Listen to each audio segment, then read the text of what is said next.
Good morning, everybody. I wanted to do some question and answer, try and answer some of the questions that I've seen on the YouTube channel and the Genealogy TV Academy, and just a bunch of questions that have been coming in. So we're going to be talking some about some of the AncestryDNA SideView. We're going to be talking a little bit about the 1950 census episode. And then there's just a bunch of other questions that we're going to get into. So we're going to jump into all of that in just a moment. But hey, if this is your first time here, my name is Connie Knox. I am a lifelong genealogist here to help you go further, faster, and factually with your family history research. Please subscribe and ring the bell so that you get notified each time I upload a video. There is a newsletter, a website, and a Facebook page. You can find links for all of that in the description box below. And now there is the Genealogy TV Academy. Information about that will also be in the description box below. So please subscribe and hit thumbs up if you like the episodes. All right, so what we're going to do is we're just going to jump into it. So one of the first questions that I had was about the 1950 census, and the lines, a lot of people are finding not at home on the line. So what that means is that when the census taker was walking along, obviously somebody wasn't at home, but that was also a clue that he had to go back and visit that home because he needed that information. 100% of people had to be enumerated. So in the 1950 census, what they would do is they would go back a couple times, but what happens is they would write not at home and move on to the next house, right? Well, those not at home people then go to the end of the book, and they would start a page called page 71. And on page 71 is where they would start their makeups, let's call it, or follow-ups.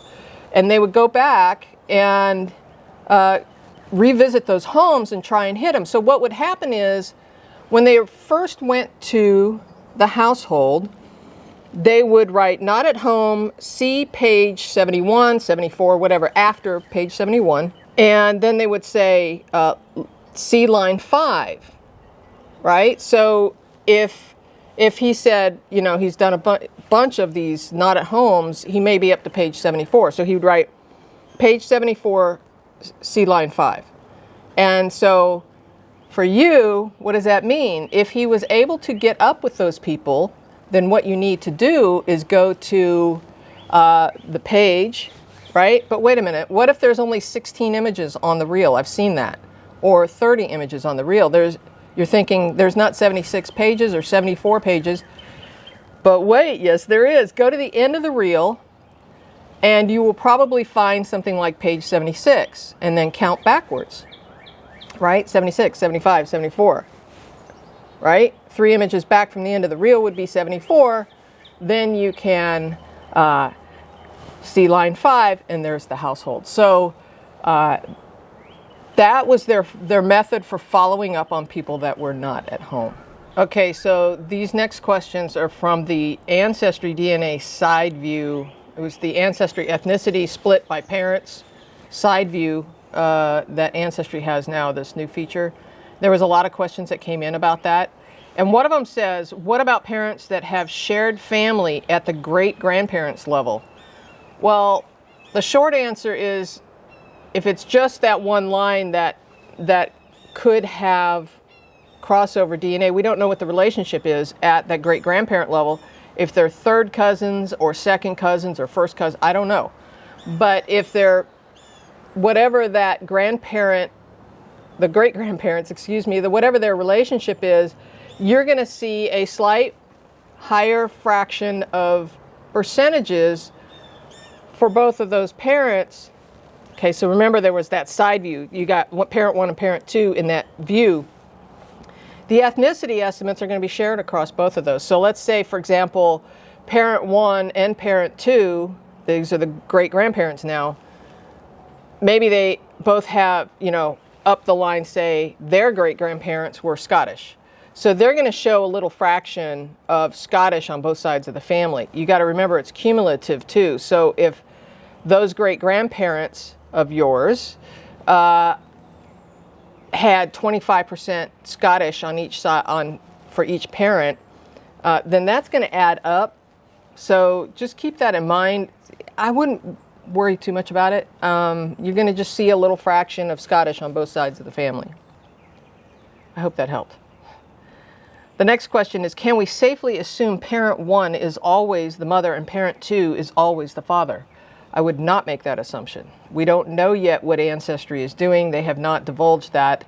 I don't know that they know for sure with, super confidence. Remember, they're saying that it's 95% accurate on 90% of the DNA kits that are out there. So whether you fall in that 10% or not, and I think part of that 10% is that they can't group is because of endogamy relationships. So there's some families that, married within their clan, and so you'll especially see this in Jewish populations, people that are landlocked by, maybe they're living on an island, Pacific Islanders, that kind of stuff.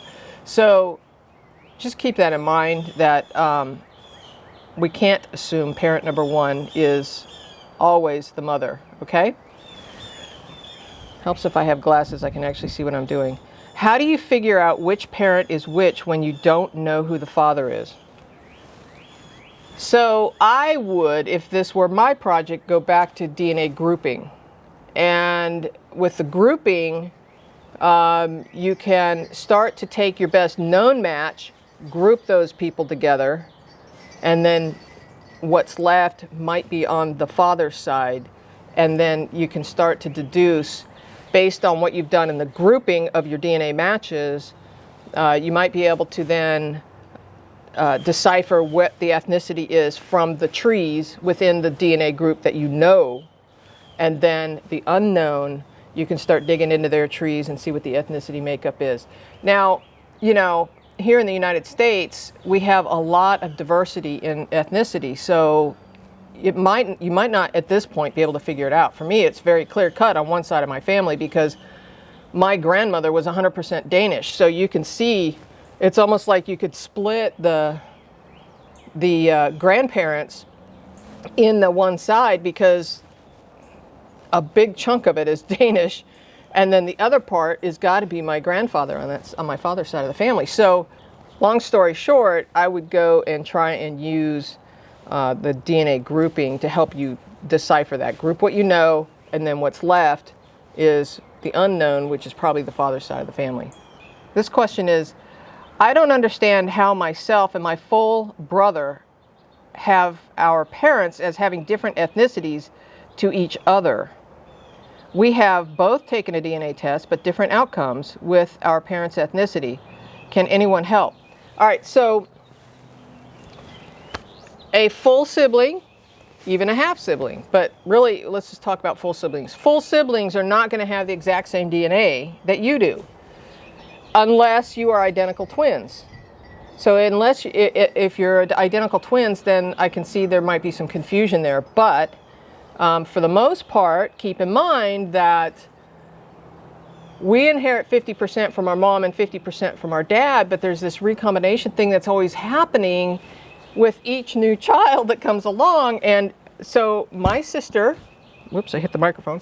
My sister and I don't have the same DNA. We're quite a bit different in some areas, although we are full siblings. And then my other sister and I are a little closer, in DNA ethnicity estimates. But what's cool is, if you have a lot of siblings, get them all tested if you can, because eventually you can, all those differences, you can start to create larger segments of the DNA of your parents and grandparents. So just keep that in mind, that you're not going to have the same DNA as your full-blooded sibling. So I have a comment from Donna Ballantyne. She says, I just discovered something I'd like to pass along. My brick wall is James Clark, who was in Mercer County, Kentucky. I created an Excel spreadsheet of his timeline. Using a lot of your suggestions, it led me to this discovery. I checked the information in the 1940, 1950, and 1960 census, and all of them, the value of land was blank. Clue, right? All right, so in the censuses, his occupation was listed as laborer. Finally, the 1870, it gave a value of land at $50. So far, examining this information, I realized that I was not able to find any deed records. I knew he got married in 1833 in Mercer County, Kentucky. So I started looking at the taxation records as far back as 1830. For that county, I found him, but the only things that he was taxed for on a few years was one horse. So one of the records shown on FamilySearch was the agricultural census. In the 1880 agricultural census, it shows that he now owns 5 acres of land. He is the owner. Okay? The biggest surprise was when I looked at the names on the same page. I found lots of names and families. Now, all of this information, I have new data to research and possibly break through 3 of my brick walls. Thanks for your help. I've gotten a lot out of your YouTube videos. I hope this helps. So, Donna, thank you for the information. So, and the compliments, I do appreciate them. One of the things that I want to point out here is that Donna did some really good work there. First of all, when you don't see a value in the real estate column on census records, it usually means that that they don't own land. The other clue is that he's listed as a laborer. So look to the neighbors, because he's probably working the land of the neighbor whoever owns the real estate on either side of where he's living. Okay? So that's one idea. The other idea, this man eventually prospers and buys land. He then later owns land, and again, she uses the neighbors to help find that. Now, big kudos to Donna for this, because she took the time to go, wait a minute, he now owns land. Let's look also, even before that, look at tax records, right? Because tax records in a lot of places, adult men, in a lot of places it was over the age of 16, had to pay poll taxes, and they also had to pay taxes on property sometimes. So it just depends, you know. So, and she's also looking for land records, you know. So census records alone is not the end all, because for everything you find, this is one of the reasons why I'm always telling everybody to transcribe stuff, because when you transcribe every little detail, even out of a census record, you go, wait a minute, I didn't notice that before, right? Land values, in this case, $50, and later he owns several acres of land. Go look for the deeds, right? It could be that the deeds are there. Then you get more information. And then wait a minute, that land had to have transferred to somebody at his death. Go look for that deed, because it probably is other family members. So this can snowball. While we use census records as the backbone of our research, because it's easy and it a lot of times fits together like these little puzzle pieces, but boy, we can really find some awesome details in land records, in employment records, in all kinds of stuff. Southern Claims Commission records. We can just keep going and really build out a beautiful family lineage from just a couple census records. All right, so the last question is from Sidney King, and he says, hello, Connie. In Ancestry, I found a marriage record to my cousin. The marriage record is an image, and I can see the parents for both sides. For some reason, the marriage record does not link to the parents. If I open up the record, I go to the associated facts of the marriage record, and the only options to add other facts or gender, birth, and residence. How to use the source link for the parents. And when I say link to the parents, is when I mouse over the record, the lines will appear that points to the information tied. So for this one, we're going to jump over to the computer and I'll show you what I'm talking about, because I can't do it here. Okay, here we are at the computer, and we're going to talk about how come this is not linking the way that he wanted it to. So just kind of to repeat that question, he says, hello, Connie. In Ancestry, I found a marriage record to my cousin. The marriage record is an image that I can see the parents on both sides. For some reason, the marriage record does not link to the parents. Okay, so I'm not going to go into all the details. I'm going to show you what he's talking about. So here is Hilda. Simmons. Let me go back and show you. So here's George and Anna, and they have a daughter named Hilda. So we're going to be working with this family, these parents linked to Hilda through a record on Ancestry. So what he's talking about, here's an example. So in the sources column, when you click on different sources, you can see how it links down to the different facts within the records, right? So here on the 1900 census, it's not linking to Anna. Here on the 1910 census, it is linking to Anna. So I did some digging on this with regard to a marriage record because, and it took me a little time to find a marriage record that actually had both parents listed on it. Here is a marriage record, and I think what he's talking about is, as you can see, this draws to the Ohio marriages, but when you click on the Ohio marriages, it does not draw up to the parents like it does for the 1910 census. See where it draws to the parents. Why is that? Well, I didn't realize that it doesn't do that. I tried. So what I did was I went into the Ohio marriages and I made sure that this record actually names the parents, and it does. There is George Simmons and Anna Dunbar, and this is for Hilda Simmons right here. Okay, so why is it not drawing up to, when I click on this, why is it not drawing up to here? One of the things that you want to check is when you've got something like this, or the 1910 census, that's drawing up, you can go in here and you can hit associated facts, and a lot of times you can add, right? So name is not listed here. I could add the name to this record because she's named in that census, but there's no other people that are listed here. And it's an interesting observation. I hadn't noticed that with regard to marriage records before. While it does draw, right? Let's double check this. George is listed here. Hilda is listed here, right?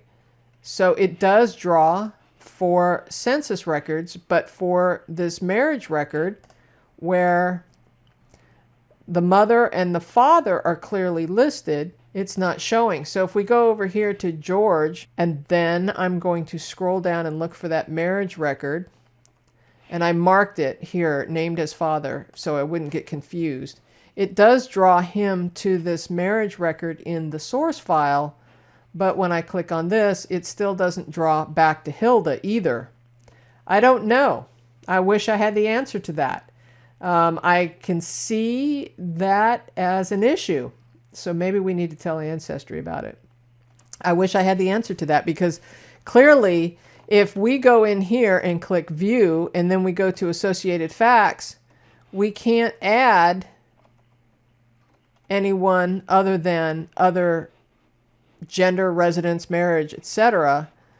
We can't add any other people to this, but George is named in, there's George.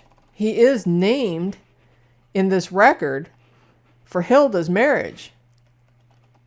So good catch there.